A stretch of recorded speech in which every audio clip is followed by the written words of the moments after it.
Mame Mao Akwaba and found Bragan and Sam TV GH so what frame Adjoa searching.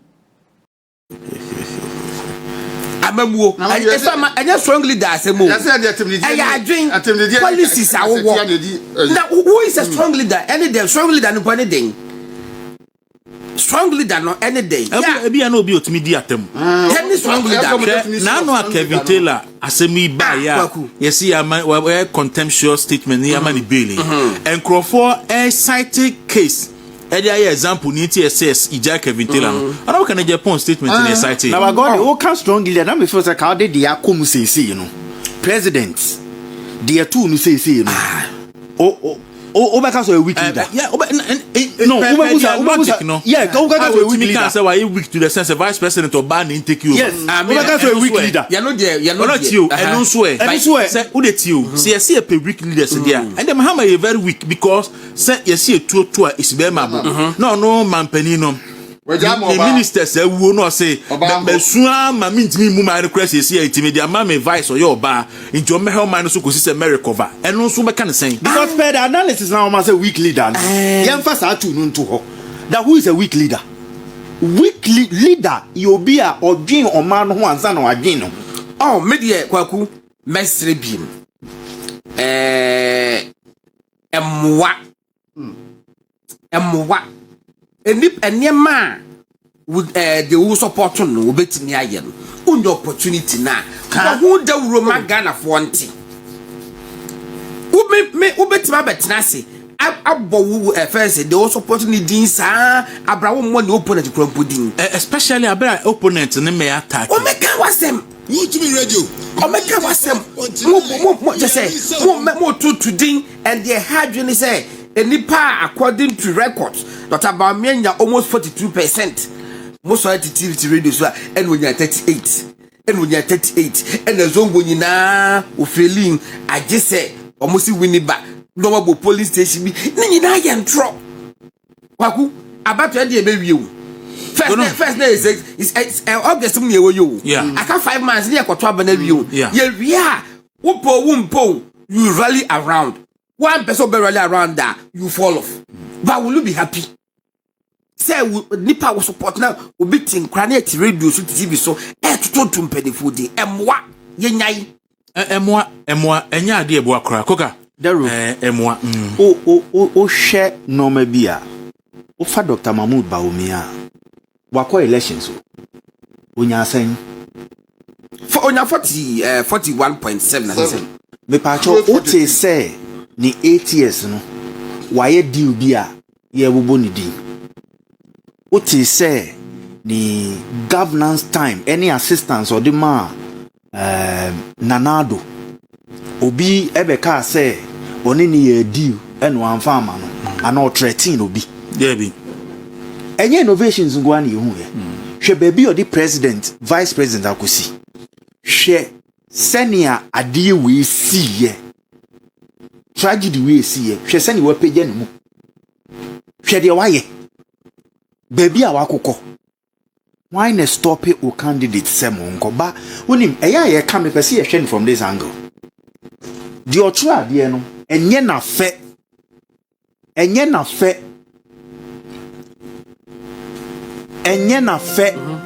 ene nkrofo edi na chi no what you say in terms of achievement die na oni pakro no obetro article no owo Dr. Mahmoud Bawumia obetumi di na to no hwe achievement owo over 50 normal or interventions ni innovations or the buy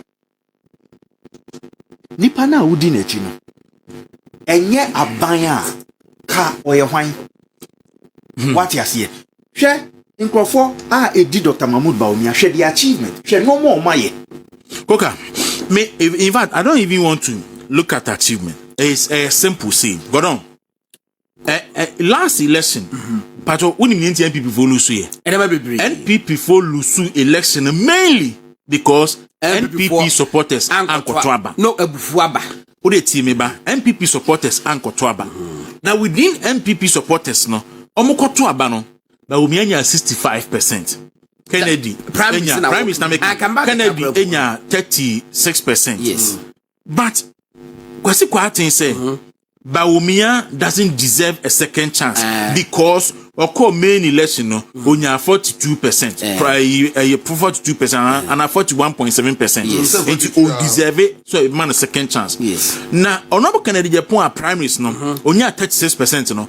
Then logically no on also ain't deserve it to even contest the primaries because NPP for no man kotoaba no are rejecting no home rejecting so NPP for are rejecting no what it means ne say oba ebegina NPP ticket so a NPP for na kotoaba no omo kotoaba ani nyina ne say na make say external party Ghana for ba betoaba e wo say abusuabusa na e ba begina ene MPP abusua baako ene MPP fa akɔhyɛ dem say yɛnhwɛ nipa kwa ye wonu mugidi sɛ wɔkɔ contest o de munyam bebre ye abusua no yeah ene yɛkɔhyɛ dem pɛn fɔ kɔtwe tuntum ɔmo twe tuntum no dɔta ba me nya asɛn onya 65%. Yeah, almost 2/3. Yeah.